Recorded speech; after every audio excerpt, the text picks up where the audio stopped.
Welcome back, everybody. Just in time for Thanksgiving and the rest of the holidays, I'm bringing you a simple, delicious oven roasted herb chicken here. First off, let's start off with our herbed butter. Get a little bit of olive oil in there with some parsley. Make sure that the butter is really soft, like at room temperature, and then we can add in our garlic too. That's minced, by the way. Throw in a little bit of salt here, smoked paprika, just a touch to get a little bit of smokiness in there. Of course, you need to add that fresh cracked black pepper, squeeze of some lemon juice there, and then just mix this all up and set that aside. Next up, me, because personally, not only do I like to just season the bird, I like to make a seasoned olive oil that we could just rub over top of it too. So just get a little bit of oil in there, salt, pepper, garlic powder, a little bit of onion powder too. Mix this all up, and then you can also set this aside. Both of these are going to be used to season and prep our chicken. By the way, this recipe works perfect with turkey also. So whatever you're making for these holidays, this is the recipe to go to. As you can see, kind of creating a little bed for the chicken to rest on here. I'm going in with some onion, garlic, lemon, thyme, rosemary, sage. If you have carrots and celery, now's the time to throw that in there too. I just didn't happen to have it on hand.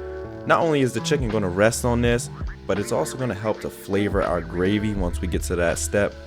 I like to throw in a little bit of chicken stock to add just a little bit more flavor and enhance it a little bit. And my little secret here, I love to use this Stella cider beer. Super delicious, add some extra flavor to it.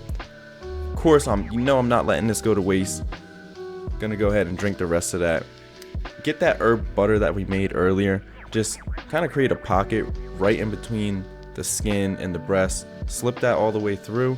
Then we're just gonna dress the rest of the chicken with this.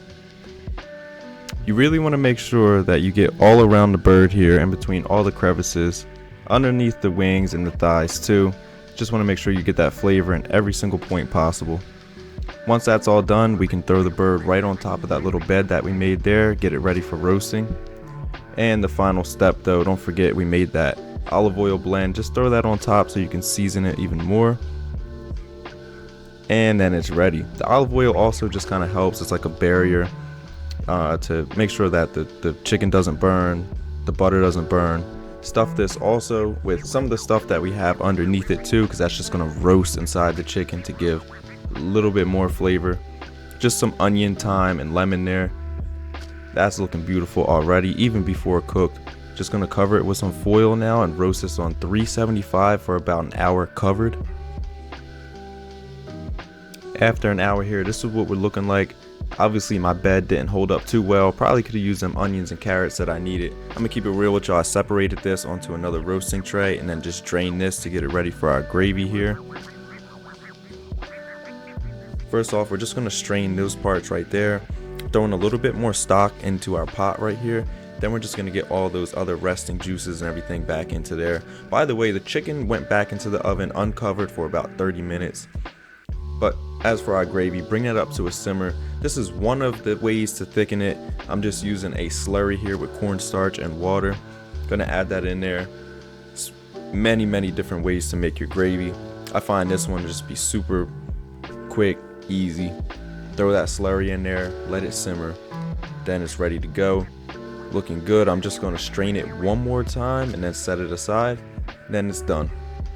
This is how our chicken is looking after those 30 minutes here. Make sure you cook it to an internal temperature of 165 degrees Fahrenheit.